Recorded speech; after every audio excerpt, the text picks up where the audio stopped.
So the good news is that there's a lot of ways that the brain can repair itself. There's a lot of paths to recovery. It depends on what the damage is, right? It depends on what the injury was. So when we're talking about complex trauma, usually where treatment begins is through earned secure attachment. It's through attunement. It's through loving caregivers. So that old saying, love conquers all, or you don't need anything but love. I mean, maybe that's not entirely true, but love is actually the answer when it comes to attachment wounds. So the child needs to have a reparative experience, needs to learn what it's like to have an adult that does not betray them, that is predictable, that you can really count on. This does not happen overnight though. Attachment styles take a while to become shaped. So that's gonna precipitate brain change because of those mirror neurons where the caregiver is communicating that safety to the client who's then picking up on it. Another thing, another angle from which to look at this too is that with social medicine, which is basically just your connection to another human being, your attunement to another human being, we know that social connection is linked to a reduction in cortisol. So cortisol is a stress hormone. Cortisol is what's flooding your body and your brain when you get really stressed out or very angry or very upset or very scared. So you get flooded with cortisol. And we hear about a lot of different psychotherapeutic techniques which can help decrease cortisol and decrease the amygdala's activation, that little fear center that likes to activate.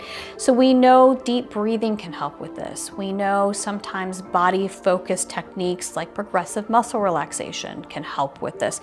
So your standard relaxation skills, your breathing skills, but also your relationships. So what's kind of interesting is that cortisol has an inverse relationship to oxytocin. So you might know oxytocin as the cuddle hormone. So it's the hormone that's released during breastfeeding, or maybe when you're hugging a person, when you feel all cuddly. Basically, that's oxytocin. You probably feel it if you have a dog pretty frequently. So what most people don't know though is that oxytocin has this inverse relationship with cortisol. And what that means is that when you increase oxytocin, you decrease cortisol. When you decrease cortisol, you decrease activation in the threat centers of the brain. So being able to have that oxytocin through relationships, through social medicine, that is actually prompting the brain to heal. We also know that there's other ways the brain can heal through different therapies. For instance, one that's really well known for children that's fantastic is called TF-CBT, so trauma-focused CBT. Teaching kids coping skills, regulation skills, but also making sense of the trauma and contextualizing it, making sense of it so that it has some sort of meaning in the child's life. So TF-CBT is a gold standard treatment for PTSD in children. Another one that is fantastic is something called PCIT. This is parent-child interaction therapy. This is an evidence-based therapy that helps with behavioral difficulties in children, but that can span a lot of different challenges and disorders. And what it's best at is helping caregivers learn how to attach and attune in a healthy way to the children. It's essentially relationship building. Also with a piece of discipline and predictable, consistent discipline built in. And that can be a wonderful therapy. So psychotherapy can really help the child heal their own brain, their relationships. Also having success experiences. So sometimes even with adults, they'll come to therapy and they'll say, how do I improve my confidence? How do I improve my self-esteem? And really that's behavioral. That's not something that you talk yourself into. We want kids to have a success experience, to experience self-efficacy, to know that they can do things on their own. Maybe to play a sport, maybe to take an art class, to develop that sense of self and to develop that confidence. Asking what happened to you is really different than asking what is wrong with you. When we ask a child, what is wrong with you, then we're fusing the child with the trauma or the trauma symptoms to where they become that behavior, maybe that we're not liking, or they're becoming those symptoms.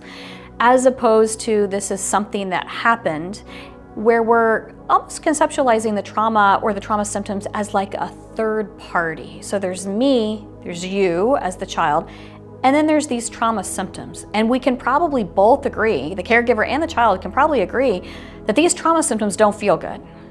Yeah, the adults don't really like them, right? Don't feel very good. It feels horrible to the child too. So if we externalize the problems, externalize the symptoms, not as being part of the child, but just something that the child is experiencing, then it allows you to have that point of connection with the child where we can agree, yeah, we really don't like this. When you have an anger outburst, I feel upset and sad, you feel really scared. Okay, now we have something to work with, right, that we can collaborate on.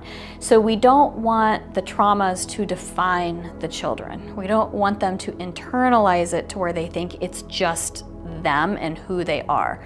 Externalizing it makes it something that we can both work on together, and it means that it's something that can actually change. It's not inherently a part of the child's personality.